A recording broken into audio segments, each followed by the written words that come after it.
আপনাদের প্রিয় ক্যাপ্টেন আশরাফ আব্দুল্লাহ।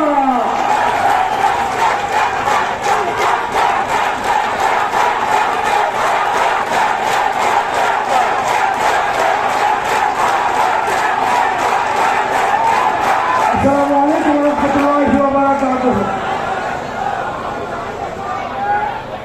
আমি একটা বিষয় কিছুতেই বুঝতে পারছি না। এখানে আমার এখানে আশেপাশে একটা ছেলে ক্রিকেট ব্যাট নিয়ে আসছে।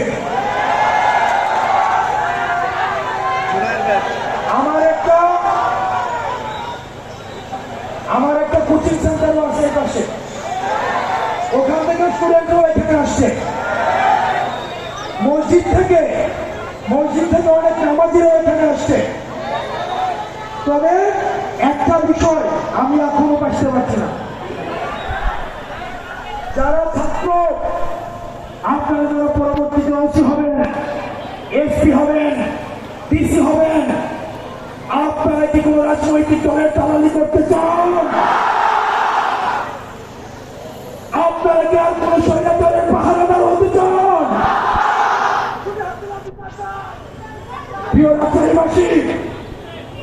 প্রিয় রাজশাহীবাসী, এই অভ্যুত্থানে যারা দাড়ি পাকাওয়ালা মানুষ কয়জন রক্ত দিয়েছে, আর যারা ছাত্র তরুণ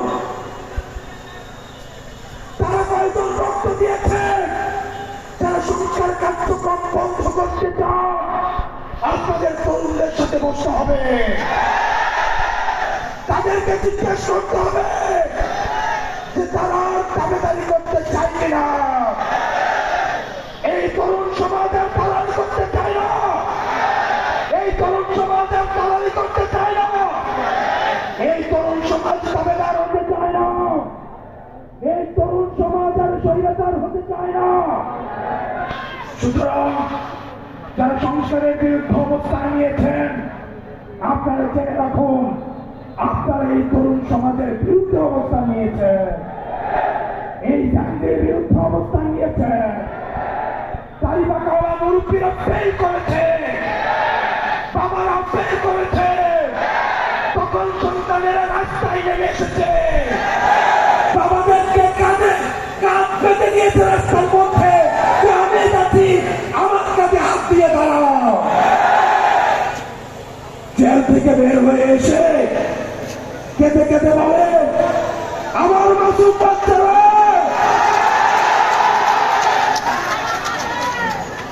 আমরা কি জানি না গত 16 বছর আপনাদের ব্যাংক কেমনে ছিল, আপনাদের ব্যবসা কেমনে ছিল, আমরা সব জানি।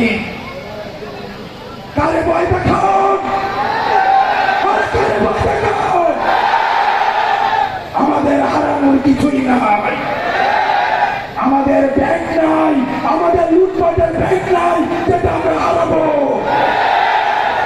আমাদের শুধু আছে ভালোবাসা মানুষের, আমরা সেটার জন্য রাস্তায় এসে আবার আমরা জীবন দিব। ডিসিএসপিদের বলছি, আপনারা যে ভালো ব্যবহার করছেন আমরা জানি, আপনারা চিপায় পরে আমাদের সাথে ভালো ব্যবহার করছেন।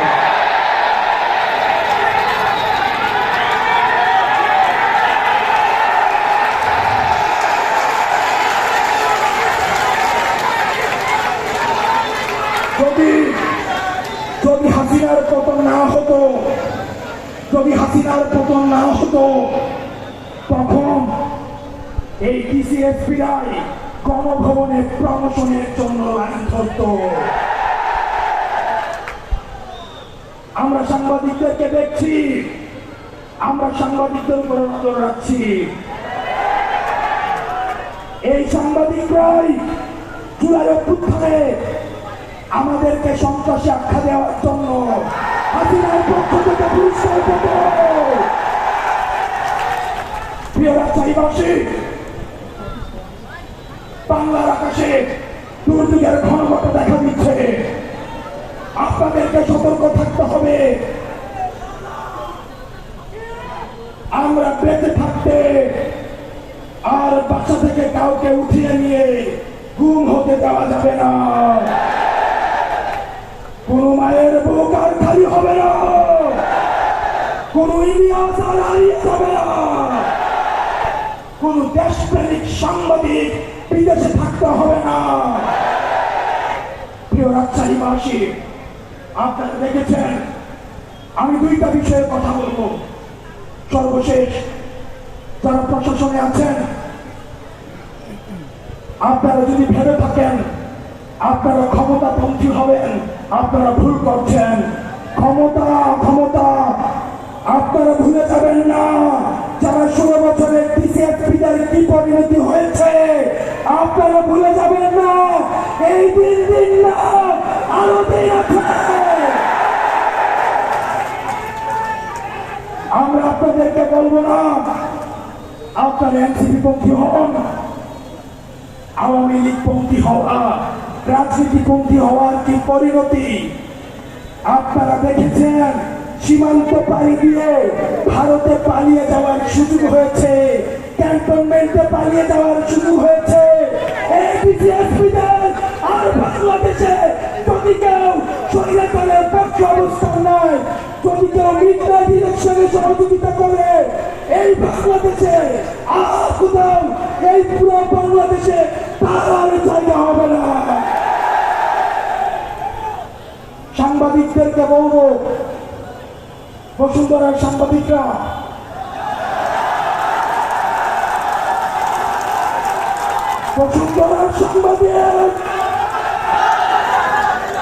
খুনি হাসিনার পক্ষে এই বসুন্ধরার মিডিয়া কি বৈধ উৎপাদন করেছে আমরা ভুলে যাই না। এই বসুন্ধরা গ্রুপের সাংবাদিকরা আবার নগ্ন হয়ে অপরাধের বৈধতা উৎপাদনের জন্য আবার নেমে পড়েছে, আবার আরেকটা কালো ঘটাতে তারা ষড়যন্ত্র করছে। রাষ্ট্রের এজেন্সিরা যারা রয়েছেন, বাংলাদেশের যারা গোয়েন্দা সংস্থা আছেন, তারা জানে না বিদেশে বাংলাদেশের বিরুদ্ধে কি ষড়যন্ত্র হয়। তারা জানে না বাংলাদেশের সার্বভৌমত্ব ঝুঁকিতে ফেলার জন্য কি ষড়যন্ত্র হয়। তারা যেটা করে, তারা ক্যান্টনমেন্টে বসে বসে রাজনৈতিক দল খুলে তারা এই দলের বিরুদ্ধে আরেকটা দলকে লাগিয়ে দেয়, তারা এক নেতার বিরুদ্ধে আরেক নেতাকে লাগিয়ে দেয়। আপনারা বাংলাদেশের গোয়েন্দা সংস্থা, আমরা আপনাদেরকেও দেখছি। আপনারা এখানে যারা রয়েছেন, সংস্কার না হওয়া পর্যন্ত আমরা ক্ষমতার জন্য আন্দোলন করি নাই। এই প্রজন্ম ব্যাংক হাতে যে ছেলেটা এসছে, সন্তানকে নিয়ে যে নটা এখানে এসছে, যে ছেলেটা প্রাইভেট থেকে খাতা কলম নিয়ে স্কুলে এসছে, তারা ক্ষমতার জন্য রাজপথে নামে না। সুতরাং সংস্কার ছাড়া, বিচার ছাড়া যদি পথ পরিবর্তনের কোন চেষ্টা করা হয়, আমাদের বুকের উপর দিয়ে গুলি চালিয়ে যেতে হবে। আমরা নির্বাচন চাই, অবশ্যই চাই, তবে সেই সংস্কার সহ জুলাই ঘোষণাপত্র সহ। আপনারা সবাই ভালো থাকবেন। আবার দুর্যোগের ঘনঘটা দেখা যাচ্ছে, সেটার জন্য আপনারা প্রস্তুতি রাখুন।